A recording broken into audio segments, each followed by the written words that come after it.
Hi everybody, thank you for joining me today. Please don't forget to subscribe to the channel. That's going to be the red R towards the bottom right. In this video, we're going to show you guys how to do the jig maintenance on the Ri4000. So for that, we're going to need our jig. We're going to need our cleaning absorbers here, some Ricoh cleaning fluid, and an eyedropper. Now the neat thing about the Ri4000 that it does have an automatic jig head cleaning process. So what it's going to do, this jig's going to come underneath the print head. It's going to mount to our center. It's going to clean the bottom of it. So that's a really nice feature. Unlike some other machines where you got to get a piece of glass or a mirror, put it down here, and you got to clean the bottom of the print head, being careful not to get the center of the heads. Alrighty guys, so let's go ahead and get started. Neat thing is the Ri4000 does have a cleaning fluid. It's a little container here towards the left. That's going to keep our maintenance station and wiper fairly clean, which is in total going to keep our head clean as well. So that's another neat feature about the Ri4000. Alright guys, so let's go ahead and get started. So the first thing we're going to do is we're going to remove the plats in here. So I'm going to go ahead and move this over to one side. And we're going to remove the plats in. This is magnetic. It goes in either way, so that's really neat too. So put that up there. And we're going to get our jig and place it on our tabletop here. Okay guys, as you can see, our tabletop here has a little hole here. That's going to be to center our jig onto it. We're going to make sure this is nice and flat. We're going to get our absorbers. We're going to put them onto these little pins here. Make sure those are nice and flat as well. We're going to get our eyedropper and our cleaning fluid. And we're going to add about 2 mLs of cleaning fluid around the absorbers, or else you're going to get the center of it.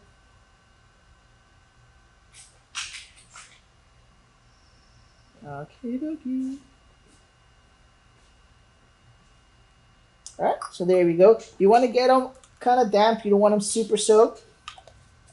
So now we got that on there. So go ahead and put this cleaning fluid to one side. We don't want to spill it. Okay. Next, we're going to go over to a screen and we're going to start the jig cleaning process. On our screen, we're going to go to our maintenance option on here, little icon, and we're going to select jig maintenance here. We're going to select the ink and we're going to select cleaning. You don't want to do nozzle capping. That's going to be towards the end of the month when you cap your head to keep the center of them nice and clean. Right now, we're just going to do the cleaning.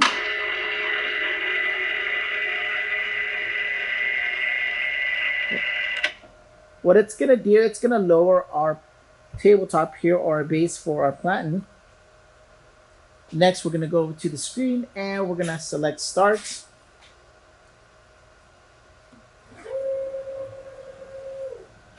Okay, next the jig's going to go in there. The head's going to come towards center of the unit and it's going to start cleaning. So let me show you guys what that looks like.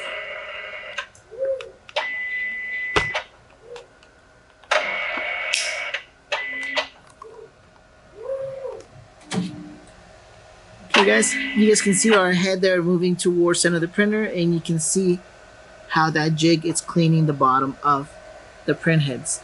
Now it's going to get around the framing of the print head. Keeping in mind that we don't want to get the center of it.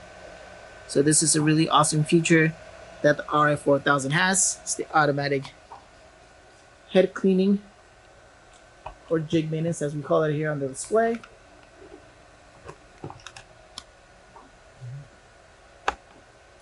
Okay guys, so the process is almost halfway done. So when it gets to about 50% or 30% actually, if I may say, you're going to get this prompt here on the screen. What it's asking you is to check the bottom of the print head, make sure there's no dry ink hanging down from the bottom of it. As you can see there, it's fairly clean. I don't see any little inks hanging down or little stalagmites of ink. So I'm going to go ahead and press yes on here, and it's going to continue doing its cleaning process. Once that's done, I'm just going to do a auto head clean to make sure everything's okay. If I need to, I'll do an auto head clean. And then one more nozzle check. Once everything looks good, I'm going to continue printing.